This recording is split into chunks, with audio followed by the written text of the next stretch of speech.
You followed every step they told you to take. You journaled your thoughts, meditated, until your mind quieted, forgave those who hurt you, and let go of the past. You faced your darkest demons, cleaned the emotional scars, silenced the constant noise in your head. For a while, it felt like you had finally arrived. You were calm, in control, even healed. But then something unexpected happened. The noise vanished. Yes, but what took its place wasn't peace or clarity. It was silence. A cold, empty room in your chest where something used to live. It wasn't fear, nor pain, but it wasn't joy, meaning or passion either. Just stillness. Stillness that feels like death wearing a smile. You're not breaking down anymore, but you're not truly alive either. You look in the mirror and see someone composed, functional, but that spark behind your eye, it's gone. You go through the motions smiling at the right moment, but inside there's a quiet ache you can't name, a feeling that something is missing, and worst of all, maybe that something is you. This is the part no one warns you about. Everyone talks about healing like it's the finish line, that once you fix the damage, happiness will come rushing back. But Carl Jung saw deeper than that. He knew healing doesn't always lead to light. Sometimes it leads to emptiness.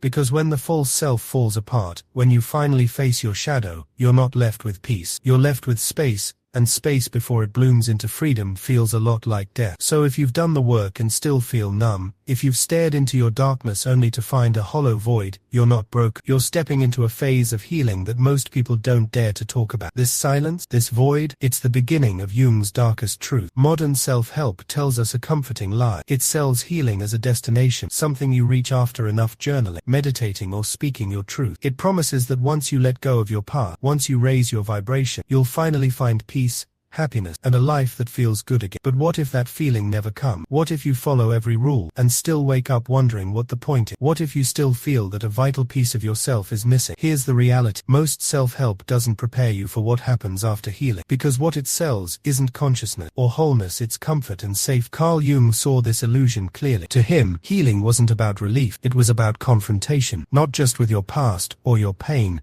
but with the very structure of your identity itself. Here's the terrifying truth. You can make peace with your childhood, process your trauma, and forgive the people who hurt you, and still be living a lie. Why? Because healing the wound doesn't guarantee you've found the self buried beneath it. It only means the wound has softened enough to show what's really inside. The false self, that carefully constructed mask you built to survive, might be cracking, and underneath that mask, there might not be the you expected to find. There might be a void, a silence so vast, it feels like nothingness. But this void isn't the end, it's the threshold. True healing requires you to confront that emptiness, to sit with it, and face the rawness of your being without distraction. It demands patience, courage, and brutal honesty. It's uncomfortable, and often terrifying. But only by walking through this silence can you discover the authentic self, untamed, unfiltered, and alive. So if you find yourself here, in this cold, quiet place, after the noise has stopped, know this: you are not lost. You are in the middle of transformation. The stillness you feel is not death. It's the soil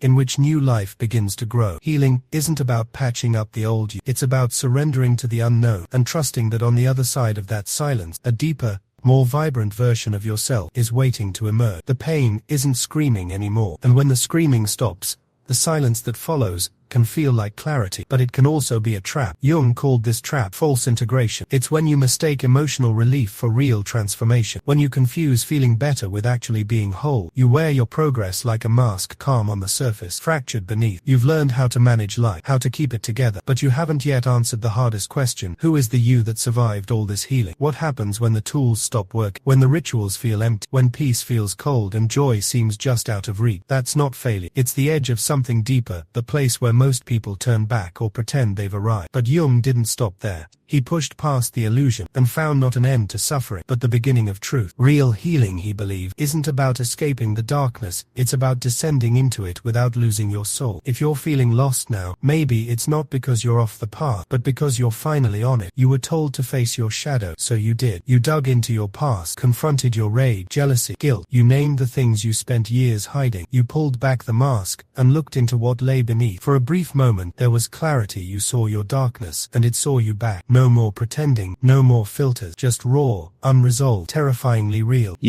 That moment feels like a breakthrough, like something ancient cracked open inside you. But what they don't tell you is what comes next. After the confrontation, after the catharsis, after that big aha moment, where you stand in your truth, you begin to fall apart. Not in a dramatic movie scene kind of way, but quietly, slowly, like a building, realizing it no longer makes sense. Because once the shadow is exposed, the identity built on avoiding it can no longer survive. Jung called the shadow everything you've disowned, every trait, every emotion, every instinct you repressed to be accepted. It's not just your darkness, it's your rejected wholeness. Facing it doesn't make you feel powerful, it makes you feel lost, because when you reintegrate the parts of yourself you once denied, you don't just gain something, you lose something too. You lose the false self, the personality you perfected to survive, the role you played, the mask that once protected you. Now it begins to suffocate, and that's where most people panic. No one told them that facing the shadow doesn't just unlock truth, it undoes identity. You thought you'd come out stronger, but instead you feel disoriented, detached, even alien to yourself. You realize the comfort of certainty is gone. The scripts you lived by no longer fit. The version of you built for the world feels like a stranger. You stand in the silence and wonder, who am I without all this? This is the void after the storm, the space before rebirth. It's terrifying, yes, but it's necessary, because true healing isn't about sealing old wounds.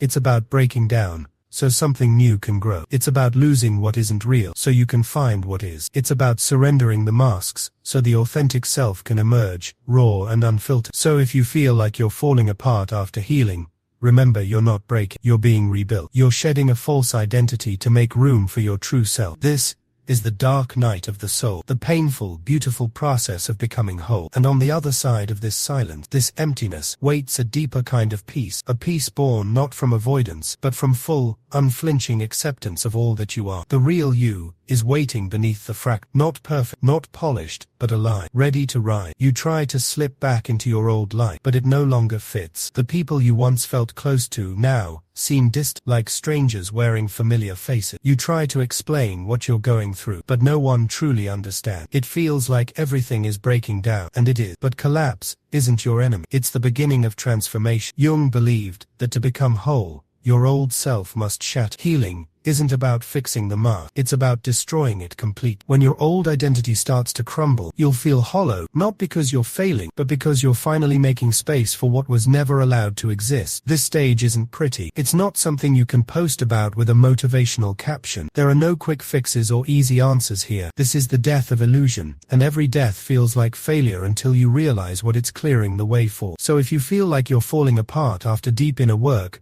know this: you're not doing it wrong, you're finally doing it for real. There's a strange feeling that creeps in after healing, a kind of detachment that's hard to explain. You're no longer reactive. The same people, the same patterns don't trigger you the way they used to. You stop chasing approval. You outgrow your old wounds. And yet, everything feels distant. Your conversations feel rehearsed. Your relationships seem shallow. You move through life like a character you've outgrown, performing roles that no longer make sense. You're not broken. You're not depressed, but there's a quiet sense of fakeness, like you're watching yourself from outside your body. Carl Jung saw this coming. He called it the conflict between the persona and the self. The persona is the mask you wear for the world. It's the version of you that fits in, performs well, follows the rules, and earns approval. It's not a lie, but it's not the whole truth either. It's a carefully edited version of you optimized for survival. Then you start healing. You face the parts of yourself you once buried. You reclaim your shadow, your instincts, your voice.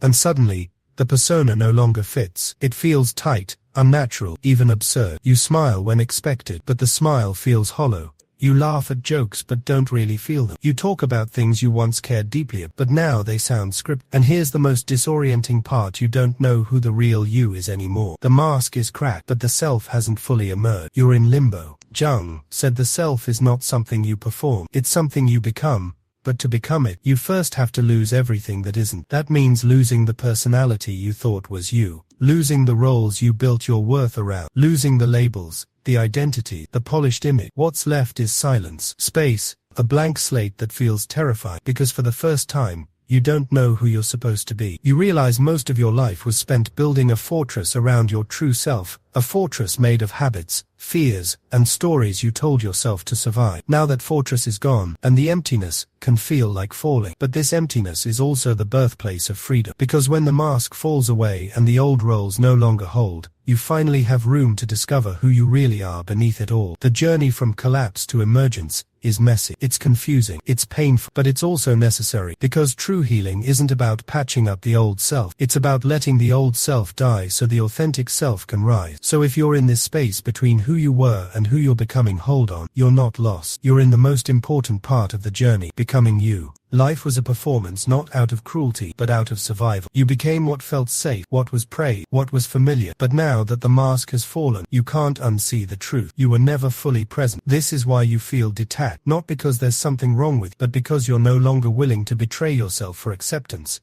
You're not fake, you're simply unfinished. This detachment isn't a flaw, it's a sign of the space growing between who you were and who you are becoming. It's painful, disorienting, but deeply sacred, because in this emptiness, the self begins to stir, not with loud proclamations or sudden clarity, but with a quiet knowing that you no longer need to play the role. You're ready to meet what lies beneath. And that's where the real journey begins. You thought you'd evolve. You faced your pain, met your shadow, released the illusion. For a while, you felt free, light, a weight, as if something sacred had opened inside you. But then, the crash came. Not dramatic or chaotic, but slow and subtle. A hollow feeling crept back, not the old pain, but something quieter, more unsettling. The awakened you seemed to be slipping away. You start to ask yourself, am I regressing? Was that peace only temporary? Why do I feel more disconnected now? This moment is where most people mistake failure for truth. But Carl Jung warned us, this isn't regression, it's psychic inflation, the ego's quiet revenge. Jung described psychic inflation as what happens when your ego clings to something bigger than itself, your soul, your shadow work, your transformation, and tries to claim it as its own. The ego whispers, I've awakened, I've transcended, I've faced my darkness,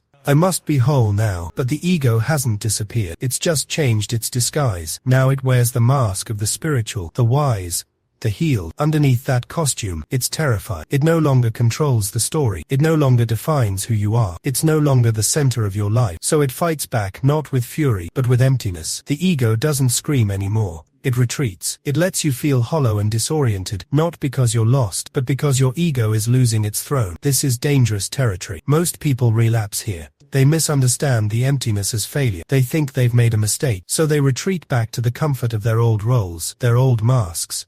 They seek distraction, validation, any flicker of normalcy. But what they're really doing is rescuing the ego. Jung called this a psychic defense mechanism. The ego convinces you that peace without it isn't real, that the silence you're feeling isn't growth, but loss. If you believe this lie, you'll rebuild the illusion. You'll reattach to an identity that is just as fragile as before, maybe even more so, because now, it's built on fear disguised as wisdom. But if you can hold the discomfort, if you can sit with the emptiness without running, you'll find something incredible. You'll discover that this hollow space is not a void to fear, but a place of creation, because the old self must die before the true self can be born. The ego's retreat is the clearing of ground, the preparation of soil, and in that space the real you, unmasked, unfiltered, raw, begins to emerge, not as a performance, not as a role, but as your deepest truth. So if you're feeling hollow, disconnected, or lost right now, remember this: you're not falling apart. You're being made new. The journey isn't about clinging to what you thought you were. It's about having the courage to become who you really are. Another mask, perhaps a more spiritual one, but still a mask, still false. Yet if you endure this space, if you remain present in the hollowness, resisting the urge to assign it some dark meaning, you'll discover something profound. That feeling of nothingness isn't the absence of life, it's the absence of illusion. It's what remains when the ego finally stops its endless chat. At first it feels like death, but it's not death, it's a beginning. The part of you desperate for control is dissolving, and what replaces it isn't noise, but depth, its presence, its truth, untouched by pretense or performance. So if after healing you feel hollow, maybe it's not that you're broken, maybe it's that your ego has finally stepped aside, and now something real is quietly preparing to take its place. There's a place beyond healing that few speak about. It doesn't come with big breakthroughs or dramatic moments. It doesn't feel powerful, or even like much of anything at all. It's called the dead zone. You wake up and feel nothing, not sadness, not joy, just blank. You're no longer overwhelmed, but you're also not moved. Music no longer touches you. Books don't inspire. Your old distractions feel empty and meaningless, but so do the things you should care about. You look at your life, the people, the plans, the achievements, and it all feels distant, like you're watching through a pane of glass. This is the stage that terrifies most, because it doesn't hurt. It feels like absence, like something vital inside you has gone silent, like your soul has quietly stepped away. Jung never romanticized this phase. He called it what it is: a spiritual winter. The psyche retreats inward, the ego collapses, but the self is not yet fully born. You are no longer who you were, but not yet who you are becoming. In this in-between space, you feel emotionally dead. Most people try to flee this zone. They chase intensity, blame themselves for feeling numb, seek new relationships or dopamine hits, or make drastic external changes, because feeling nothing is more terrifying than feeling pain. At least pain reminds you that you're alive, but numbness, it feels like a void swallowing you whole. But what if this is not death? What if this is gestation? The seed doesn't bloom the moment it breaks its shell. It sits in the dark, unseen, silent, becoming, and so do you. This isn't the failure of your healing. It's proof that it's working, because something within you has been stripped bare, the defenses, the masks, the urgency, and now you're face to face with nothing. But nothing is not the end. It's the space needed for something new to emerge. Jung said, the path to wholeness doesn't always feel like growth. Sometimes it feels like dying, not literal death, but the death of the ego's illusion, the death of compulsion, the death of needing to be someone else. So if you're walking through this numb, silent, empty stage of your journey, know this: you are in the sacred pause between what was and what will be. This emptiness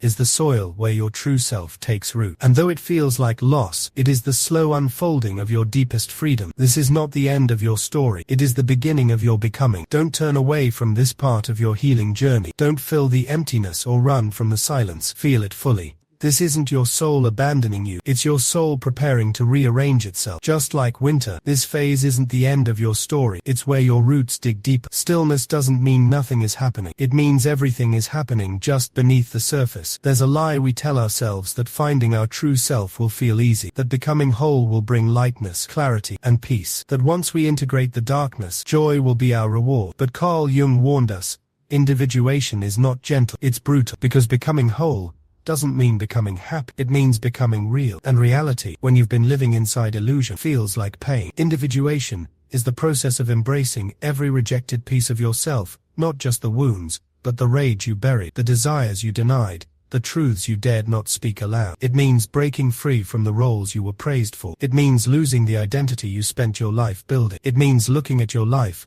and realizing how much of it was a mask. That realization doesn't feel like freedom. It feels like grief, because to become who you truly are, you have to mourn who you used to be. You lose people, you lose comfort, you lose the sense of belonging in places that once felt like home. You find yourself sitting in rooms that no longer feel safe, surrounded by friends who no longer know how to reach you. You try to return to old conversations, old habits, old roles, but they feel foreign, like clothes you've outgrown. You thought waking up would feel like enlightenment. Instead, it feels like loneliness. The deeper you dive into yourself, the more you realize how little of your true self the world has ever seen, and how few are ready to meet that real version of you. This is the paradox of genuine growth. You become stronger, yet feel weak. You become clearer, yet feel lost. You become more authentic, yet more alone. Not because you're broken, but because you're stepping into a self that no longer depends on external props.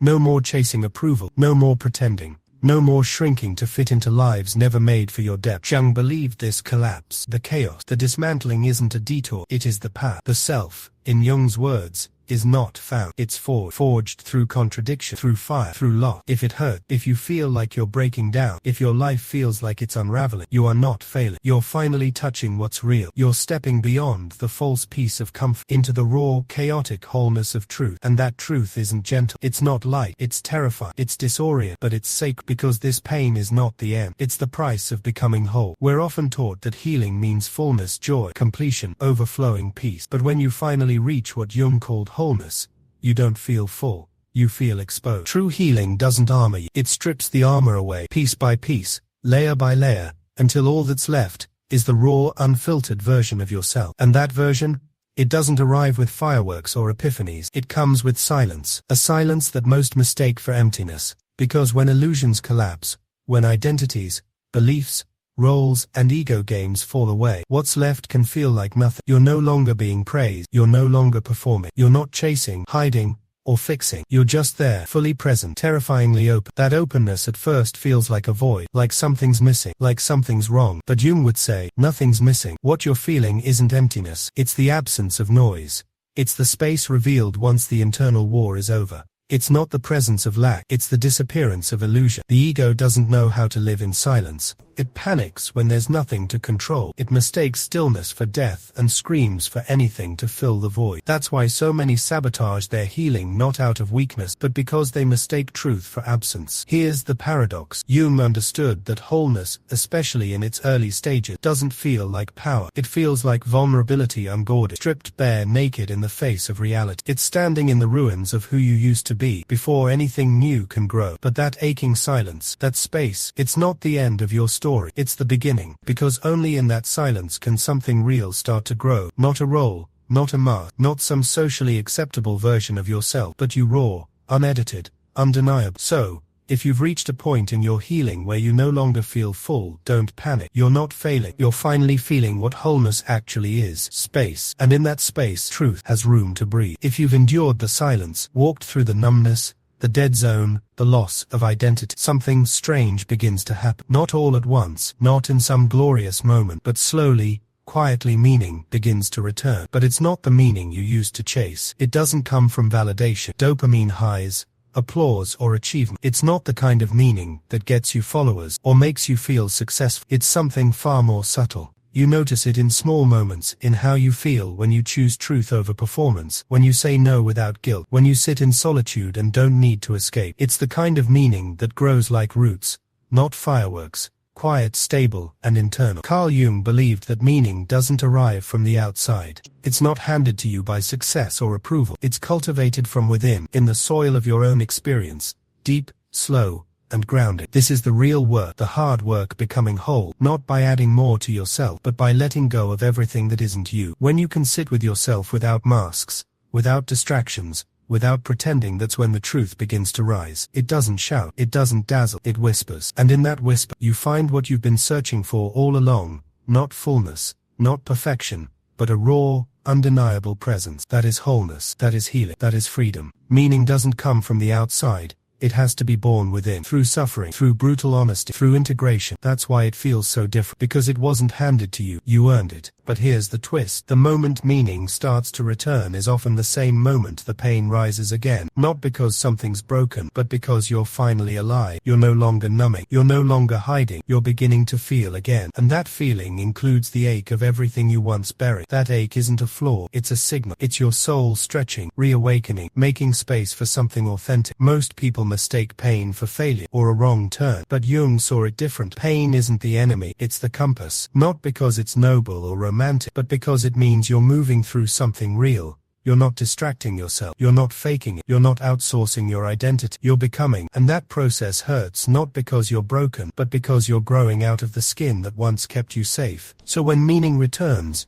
don't expect it to roar. Expect it to be earned. Expect it to grow quietly in places you thought were dead. And if pain shows up along the way, take it as confirmation, not that you failed, but that for the first time, you're finally on the right track. Maybe you don't feel whole. Maybe you don't feel awakened, or empowered, or enlightened. Maybe what you feel is nothing at all. Just a strange, lingering stillness, like something's missing, or maybe something has left. But what if that emptiness isn't a sign you're broken? What if it's a sign you've begun? Carl Jung said wholeness isn't achieved by cutting off the darkness, it's found by integrating. And integration isn't neat, or beautiful. It's messy, violent even. It strips you bare, and asks you to rebuild without the mask, without the noise, without the ego pretending to lead. In that space, what feels dead inside is actually your soul recalibrating. You're not failing. You're stepping beyond the story that healing should feel good, that clarity should come fast, that transformation should be glamorous. Real healing feels like death before it feels like rebirth. Not because you're weak, but because you're shedding an identity that was never yours to keep. You didn't fail at healing. You crossed a threshold. No one talks about a place beyond the self-help cliché, beyond shallow promises, beyond the comfort of knowing who you are. You've entered the void, and in that void, something ancient stirs, not the you who fits in, not the you who survived, but the you who was waiting beneath it all. So no, you're not dead inside, you're being reborn. This emptiness isn't your flaw, it's your invitation. An invitation to stop performing, to stop pretending, to stop filling every space with noise and distraction. It's a call to lean into silence, into truth, into raw presence. Because only when the noise fades can you finally hear yourself. Only when the mask falls can the real you stand free. And that freedom, that's where meaning lives. Not in the absence of pain, but in the courageous act of becoming whole, exactly as you are. That feeling of discomfort, that raw edge under your skin, that's not a sign of failure. It's the clearing of old shadow, the shaking loose of everything that no longer serves you. It's the space where truth begins to push through the crack, breaking the surface where illusion once held you captive. You're not broke. You're in the messy, beautiful process of becoming. Becoming means stepping out of the roles you once played, shedding the armor you built to protect a fragile self. It means letting go of the masks worn for safety, approval, or belonging, even when it feels terrifying to stand vulnerable without. This process is not neat, it's not tidy, or convenient. It's the raw, unfiltered work of dismantling old stories you've told yourself, stories about who you should be, what you should want, and how you should feel. When you let go of illusion, the ground beneath you shifts. You might feel lost, hollow, or disconnected from the life you thought you knew. But this emptiness is fertile soil. It's the quiet before new growth, the space where your true self can finally take root and flourish. Becoming means sitting with discomfort without rushing to fix or numb it. It means facing the parts of yourself you tried to hide, or deny, the fear, the pain, the contradictions. It means embracing your whole self, even the parts that don't fit into neat boxes or social expectations. You're learning to live without the need for constant validation. You're discovering how to hold your own truth, even when it feels like no one else understands. You're finally tuning into the quiet voice inside you, the one that's always been there, waiting for you to listen. This transformation is gradual. It won't happen overnight, or on your schedule. Sometimes it feels like 2 steps forward,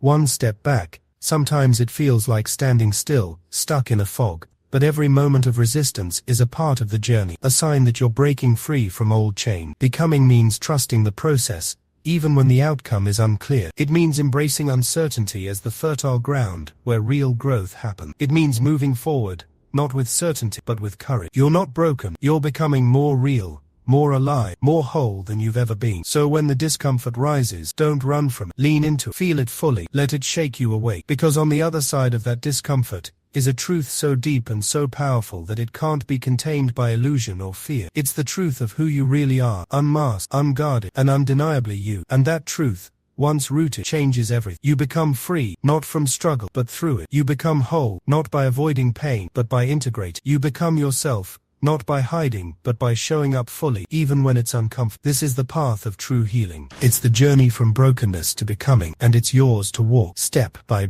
step.